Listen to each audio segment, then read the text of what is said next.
نستعين أما بعد أعوذ بالله من الشيطان الرجيم بسم الله الرحمن الرحيم إن الدين عند الله الإسلام صدق الله العظيم. محترم علماء کرام اور عزیز سامعین، ٹھیک سے ابھی آپ نے ایک واردات سنی ہے، بڑی خطرناک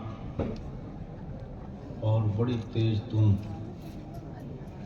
اس وقت جس وقت آپ بھی سنتے سنتے سست اور سن ہو گئے ہوں، لیکن اتفاقاً میں اس طرف ذہن نہیں دوڑایا کرتا، کہیں اور لگ جاتا ہوں. لیکن کیا کروں، آپ کا سناٹا میرے بھی کان اس طرف متوجہ کر بیٹھا ہے. تو ایسے موقع پر مجھے وہ یاد آتا ہے کہ ایک بزرگ نے کہا کہ کسی پروگرام میں ایسے ہی تاریخ کہی جا رہی تھی، الفاظ کے الفاظ بولے جا رہے تھے کہ کبھی تو میں وہ الفاظ کو دیکھتا اور کبھی اپنے اندر جھانکتا. ان الفاظ کو جب اپنے اندر ٹٹولتا تو الفاظ کے مطابقت اپنی ذات اپنا علم نہ پاتا. پھر یہ تصور ہوتا کہ شاید کسی اور کے بارے میں یہ گفتگو ہو رہی ہوگی. میں تو ایسا نہیں ہوں. اور لیکن جب نام لیا تو یکایک ایسا لگا کہ یہ شاید میرا نام لیتا ہے. اگر یہ تاریخ میری ہے تو پھر میں نے اپنی ران پہ چوٹی لگا کر دیکھا ایسے کہ میں زندہ ہوں یا مر گیا ہوں. اس لیے کہ اتنی تاریخ تو مرنے کے بعد تو ہوتی ہے، زندوں کی نہیں ہوتی. لیکن جب چوٹی لگانے کے بعد احساس ہوا تو پتہ چلا زندہ بھی ہوں. پھر یہ الفاظ ہیں اور میں ہوں، تو دونوں میں مطابقت نہیں. بس صرف اتنا آیا کہ اللہ رب العزت نے جس نے بولا ہے اس کی صلاحیت کا اظہار کیا ہے. خداوند تعالیٰ ان کی صلاحیتوں میں اور اضافہ فرمائے اور ان کو اور اس سے بھی بہتر کلام سری کرنے کی توفیق نصیب فرمائے. وہ خدا کرے مجھ جیسا کوئی بیوقوف نہ بن پائے. عزیز سامعین، رات کا آخری حصہ ہے اور آخری حصے کے اندر تقریر آپ نے سنی. کس کس موضوع پہ سنی، کون کون سے پہ سنی، یہ تو میں جانتا نہیں. اور جو میں بولوں گا مجھے بھی پتہ نہیں کہ میں پچھلے سال آپ کو یہ کہہ کے گیا نہیں گیا. لیکن عام طور سے ایسا ہوتا ہے مقرر کے سامنے کہ اللہ یہ کہ کوئی مضمون دے دے مدرسے اس کا منتظمین، تو پھر تو مضمون کی طرف رخ کر لیتا ہے. ورنہ عام طور سے جو پیچھے تقریر کرتے آتا ہے اس میں وہی تقریر ذہن میں جلدی آتی ہے. تو اسی موقع پر ابھی میں دوسری جگہ پر جس واقعے کو سنا کے آیا ہوں وہی سناتا ہوں آپ حضرات کو بھی.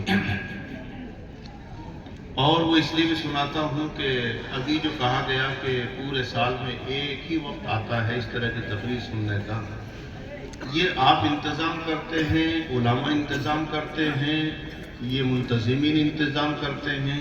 لیکن وجہ کیا ہے کہ ہمیں خود وقت نہیں ہے کہ کسی بزرگ کو تلاش کریں، ڈھونڈیں، فضاؤں میں جائیں، اطراف میں گھومیں، پھر تلاش کریں کہ زندگی میں کوئی ایسا آ جائے جس کے ہر مشورے پر میں عمل کروں اور میری دینی ضرورت ہر آن پوری ہوتی رہے. لیکن جب سے یہ مسئلہ ہوا کہ علماء دروازے پر پہنچنے لگے، صلحاء دروازے پر پہنچنے لگے، ان کی ضرورتیں آپ سے وابستہ ہو گئی ہیں.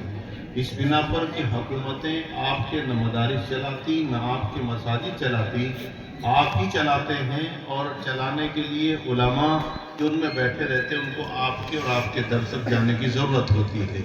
اور جب کسی کے سامنے کوئی چکر لگاتا ہے اس کے اندر اس کی اہمیت نہیں ہوتی چکر لگانے والے کی. اس بنا پر آپ کو بھی احساس نہیں، نہ آپ کو پتہ ہے کون بزرگ آیا تھا، کہاں تک کتنی اس کی پہنچ تھی، خدا اس کو کتنا جانتا تھا. الفاظ کے پیچ و خم میں، داؤں پیش میں وہ کتنا الجھا لے. وقتی طور پر آپ ہاتھ اٹھائیں گے، نعرہ تکبیر بلند کر دیں گے. اور مزید اگر کسی نے اور جوشی سے تبدیل کر دی تو ابھی اٹھیں گے اور توڑ پھوڑ کر دیں گے.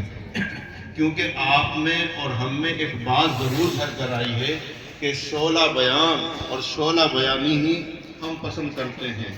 بہت زبردست بیان کر کے گیا خالہ اتنا کر کے گیا اس کو پسینم پسین ہو گیا۔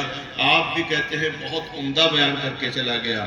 ایک جگہ پر ایسے ہی کہا، میرے متعلق کہہ دیا کہ شعلہ بیان۔ میں کہا بھائی میں آگ لگانے تو نہیں آیا ہوں، میرا ارادہ ہے کہ تھوڑی سی ٹھنڈ پیدا ہو جائے، شبنم افشانی بن جائے۔ تو ہر ایک شعلہ بیان نہیں، نوجوانوں کا کام ہوتا ہے۔ اب ہم بھی نوجوانوں سے تھوڑا سا آگے نکلے ہیں، دوسری دہلیز کی طرف جا رہے ہیں، لہٰذا آہستہ آہستہ اسی انداز پر پہنچیں گے۔ جب یہ الفاظ بول رہے تھے تو وہ واقعہ بھی یاد آ رہا تھا حضرت تھانوی علیہ الرحمہ کا، کہ حضرت تھانوی علیہ الرحمہ کے ایک مرید اور بڑے محب، محبت کرنے والے اس کے کانپور کے علاقے کے، حضرت کانپور کے علاقے میں حضرت نے مدتوں پڑھایا